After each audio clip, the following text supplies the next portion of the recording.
Hey guys, welcome back to my channel. Today we are at the 2022 Cultural Festival in Oronoco Bay Park. I think that's how you say it, right? Well, I'm here with my friend Brianna. Good morning. And we just got here. We parked. We are exploring everything that's all around. There's henna. I'll take pictures and videos later. And there's a bunch of shops, there's a bunch of food, obviously cultural festivals, so different cultures. So I'm gonna give you a sneak peek into what they sell and give you reviews of the food and all of that. So stay tuned. What's yours? How is it?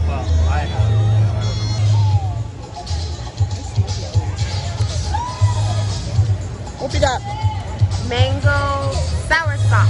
I got strawberry banana. It's really good. I just taste. Amazing. Nice and cold.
And that is basically what the 2022 Around the World Cultural Festival was like in Oronoco Bay Park, Alexandria. The overall experience was really, really great. Very inclusive, very diverse.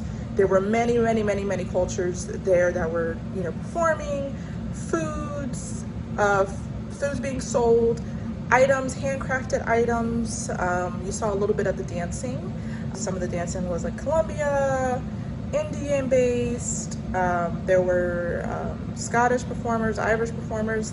They said something about Scottish, so correct me if I'm wrong or you know what I mean. Like there was performance from around the area, from around that region and area that were there, like river dance and whatnot. That was really nice. The shows really start to pick up more awareness or towards the end of the festival.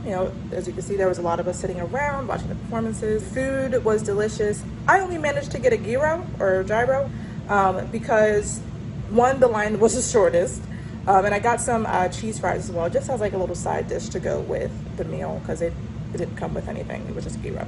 It was really good. Many foods there. There was a Caribbean food truck there. That line was crazy long, so I was not standing there waiting in the heat to get some Caribbean food. I'll find more, but that food truck is and try it myself on another day. It was really hot. I think the high that day was 93, if I recall correctly. We parked at a nearby parking garage there, and we walked down like this railroad track to get there. It wasn't very far. My friend and I were already sweating when we got there. So there's that. So I recommend, you know, since it's an outside festival in what seems to be like the peak of summer here in Alexandria, bring a fan, bring some cool water or ice cold water preferably. If you have one of those rags that you can wet and, you know, sit it on your neck and it's just automatically cool.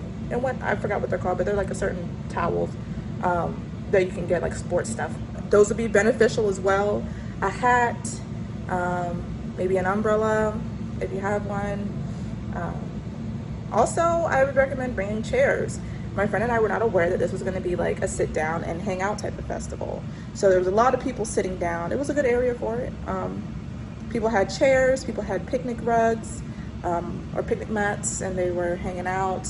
There was some shade, not a lot of shade, but some, you know, depending on what the weather was doing and sun and clouds blocking.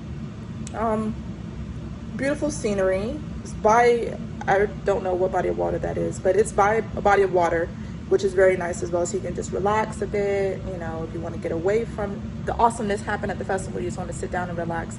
There is a body of water with some rocks that you can sit down on, or you can have your chair or mat or whatever and just like look out at the water.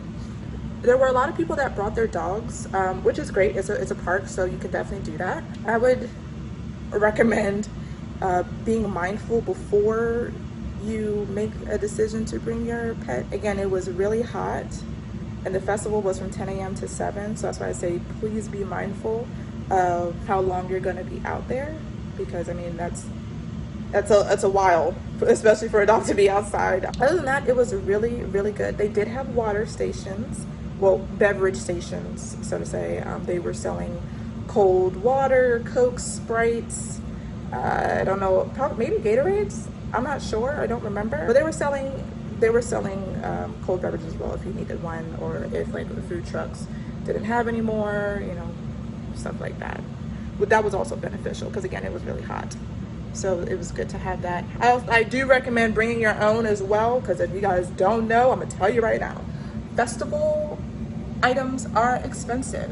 And I'm not talking like the handmade craft stuff, which very well could be expensive, because I mean they're handmade, so that makes sense. But like the food, the gyro that I got, gyro that I got was $15. You know, a little bit pricey for me, but you know, I get, you know, it's lamb as well, but it's also a festival. My little friends with the festivals, they're pricey. I also got the cheese fries. The cheese fries were $5.50. Wasn't bad at all. I mean, they're just fries. I think they might have had Old Bay on it.